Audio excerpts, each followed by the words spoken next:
नमस्कार, आदाब, श्री अकाल, जय भीम, जोहार। मेरा नाम है नवीन कुमार। उत्तर प्रदेश में जो नतीजे आए हैं चुनाव के, उसके बाद जो सबसे बड़ा सवाल है वो ये कि क्या बहुजन समाज पार्टी की राजनीति ख़त्म हो चुकी है? क्या मायावती ने बहुजन समाज पार्टी को समाप्त कर दिया है, फिनिश कर दिया है? बहुत सारे लोगों को ये सुनने में बुरा लग सकता है, मुझे भी ये कहने में बुरा लग रहा है, लेकिन कुछ सच्चाइयाँ हैं जो बिल्कुल सामने हैं और उससे मुंह नहीं मोड़ा जा सकता है। और वो सच्चाई ये है कि आज बहुजन समाज पार्टी से बड़ी पार्टी उत्तर प्रदेश में ही कम से कम 4 पार्टियां हो चुकी हैं। यहाँ तक कि सोचिए, अपना दल जैसी पार्टी भी बहुजन समाज पार्टी से कम 4 गुना सीटें लेकर आ गई है। इस वक्त जब मैं रिकॉर्ड कर रहा हूँ इस वीडियो को, अपना दल के 11 लोग जीत चुके हैं और बहुजन समाज पार्टी के पास 2 या 3 जीतें अभी तक हाथ आई हैं। तो अगर बढ़ भी जाएं तो 5 हो जाएंगी, मुझे नहीं पता, जब आप वीडियो देख रहे होंगे तब उसकी वास्तविक सीटें कितनी होंगी, लेकिन इससे ज़्यादा नहीं होनी चाहिए। तो अपना दल जैसी पार्टी जो है वो कांशीराम और मायावती की बीएसपी से 3 गुना 4 गुना बड़ी पार्टी हो जाती है। निषाद पार्टी, एक जाति की पार्टी निषाद पार्टी की भी 5 सीटें आ गई और वो बहुजन समाज पार्टी की सीट से ज़्यादा है। तो आप कहते रहिए या मायावती कहती रहें कि वो दलितों की नुमाइंदगी करती हैं, लेकिन जो चुनाव के नतीजे इस बार आए हैं वो बहुत हाहाकारी हैं उनके लिए, उनके समर्थकों के लिए, उनकी राजनीति के लिए, उनकी पार्टी के लिए। और सवाल ये है कि बहुजन पार्टी का अब क्या होगा? ये सवाल बहुत लंबे समय से था कि मायावती के बाद कौन, और मायावती इस पर न जवाब देती थी, न कुछ कहती थी, और उनके समर्थक ट्रोल करने लगते थे, बुली करने लगते थे अगर कोई ये सवाल पूछता था बहुत जायज़ तरीके से तो भी। तो अब देखिए कि बीएसपी जो है नेशनल पार्टी का दर्जा लगभग खो चुकी है और आम आदमी पार्टी की एंट्री हो चुकी है नेशनल पार्टी के तौर पर।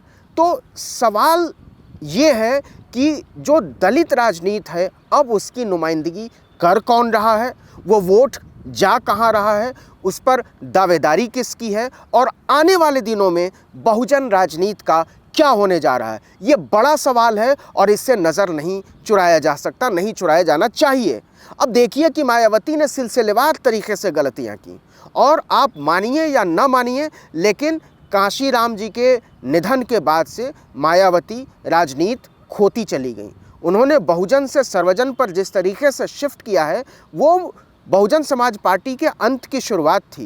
तिलक तराजू और तलवार से चली हुई पार्टी जो है वो मायावती जी के हाथ में त्रिशूल पर आकर अयोध्या में रुक जाती है। तो इसका मतलब है कि ये विचलन उनके समर्थकों को, दलितों को पसंद नहीं आया है, और उसने साफ तौर पर तय किया है कि अगर हमको तिलक और तराजू के साथ ही चलना है, उसी के साथ सामंजस्य बैठाना है, तो भारतीय जनता पार्टी क्या बुरी पार्टी है। और जो चुनाव के नतीजे आए हैं वो हम सब जानते हैं कि उसमें बहुत बड़ी संख्या में नॉन जाटव दलित जो है वो शिफ्ट हुआ है भारतीय जनता पार्टी की तरफ, और कुछ समाजवादी पार्टी की तरफ भी।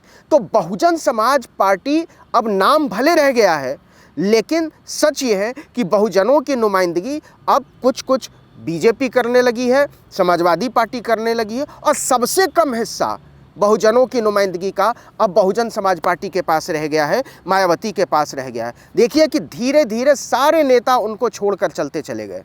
कांशीराम ने जो पूरा अम्ब्रेला बनाया था, जो गुलदस्ता बनाया था अलग अलग पिछड़ी और दलित जातियों के नेताओं का, चाहे वो राजभर हों, चाहे सोनेलाल पटेल हों, चाहे कोई और हो, वो सारे लोग किनारे चलते चले गए, नसीमुद्दीन सिद्दीकी हों।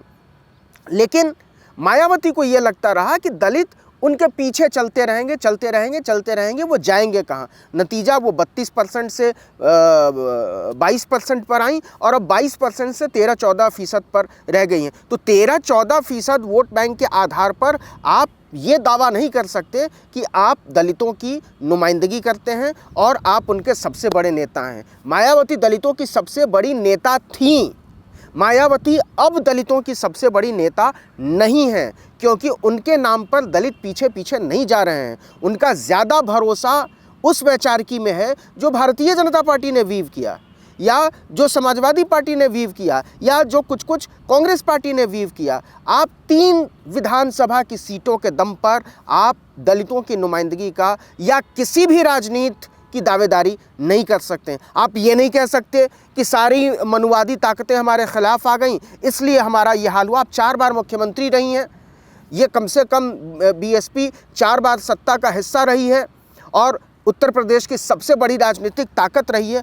अगर 4 बार सत्ता में रही पार्टी 4 सीटों के लिए मोहताज हो जाए 400 सीटों वाले राज्य में, तो सोचना पड़ेगा कि मायावती ने बहुजन समाज पार्टी को कहां पहुंचा दिया है। मुझे ये कहते हुए तकलीफ़ ज़रूर हो रही है, लेकिन यही सच है कि मायावती ने अपने ही सामने बहुजन समाज पार्टी को ख़त्म कर दिया है, उसकी राजनीति को ख़त्म कर दिया है, उसकी वैचारिकी को ख़त्म कर दिया है। उनके समर्थकों को, उनके शुभचिंतकों को, उनके आइडियोलॉग्स को ये सोचना ही पड़ेगा कि आने वाले दिनों में वो कौन सी राजनीति बुनेंगे जिसके आधार पर फिर से ये लोग उनके साथ जुड़ना पसंद करेंगे। क्योंकि मायावती ने अपने आगे किसको बढ़ाया?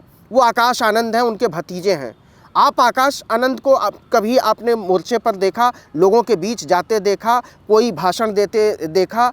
अगर नहीं देखा तो फिर आपको ये सोचना पड़ेगा कि वो कहाँ जाने वाले लोग हैं। चंद्रशेखर आज़ाद जैसे नेता कोशिश करते रह गए कि मायावती उनसे मिल भर लें, उनको अपनी पार्टी का हिस्सा बना लें, उनको थोड़ी सी जगह दे दें, उनको भी राजनीति करने का मौका दे दें, लेकिन उसको भारतीय जनता पार्टी का पिट्ठू बताकर चंद्रशेखर रावण को, आज़ाद को, मायावती ने उनसे दूरी बना ली और उन पर छींटाकशी भी की। तो सवाल ये है कि जब आप दलित नेताओं को भी, जो आपके साथ जुड़ना चाहता है दिल से, वो उनको भी अगर आप नहीं जोड़ पा रहे हैं तो दिक्कत वहाँ नहीं है, दिक्कत यहाँ है। देखिए कि आखिरी बार जब आई थी बहुजन समाज पार्टी सत्ता में, उत्तर प्रदेश की सत्ता में, ठीक 6 महीने पहले, 7 महीने पहले मान्यवर कांशीराम की डेथ हुई थी और लोग बहुत ज़्यादा उनको लेकर एक भावनात्मक लगाव रखते थे और टूट कर वोट किया था मायावती को, इसलिए कि वो मान्यवर कांशीराम की लेगेसी का सवाल था और जनता ने भरपूर सहयोग दिया और मायावती के नेतृत्व में आस्था जताई। लेकिन उसके बाद उसको लेकर कहाँ चली गई मायावती? क्या हुआ 2014 में, क्या हुआ 2017 में, और क्या हुआ 2019 में, और क्या हुआ 2022 में? ये सब हम लोग देख रहे हैं और इसको हम लोग समझ रहे हैं। 2006 में मान्यवर कांशीराम के निधन के बाद 2007 में मायावती सत्ता में आती हैं और उसके बाद लगातार वो ढलान पर चलती चली जाती हैं, बीएसपी ख़त्म होती चली जाती है और आज बीएसपी 4 सीट की भी पार्टी नहीं रह गई है। पंजाब में उसने समझौता किया, वहाँ भी उसको 1 या 2 सीटें मिलती हुई नज़र आ रही हैं उस पर। तो कुल मिलाकर 6, 8, 10 विधायकों की अगर पार्टी बीएसपी रह गई है तो उसके सामने चुनौतियां क्या हैं ये सोचना पड़ेगा। उसके हिसाब से पार्टी को नए सिरे से तैयारी करनी पड़ेगी, क्योंकि जिस राजनीति पर, जिस ढर्रे पर बीएसपी चल रही है, इस ढर्रे पर वो नहीं चल सकती है। जनता ने उसको खारिज कर दिया है। आप अगर जनता को ही नहीं स्वीकार करेंगे तो आप जनतंत्र में डिफंक्ट हो चुके हैं। इस पर आपको आज नहीं तो कल सोचना ही पड़ेगा। इसको सोचे बिना, इस पर सोचे बिना यहाँ से आगे का रास्ता तय नहीं किया जा सकता। ये बीएसपी के सामने सबसे बड़ी चुनौती है। तो इस वक्त इतना ही। आर्टिकल 19 को सब्सक्राइब कर लीजिए। यूट्यूब पर देख रहे हैं तो हमारे चैनल को सब्सक्राइब कर लीजिए, बेल आइकॉन दबाइए।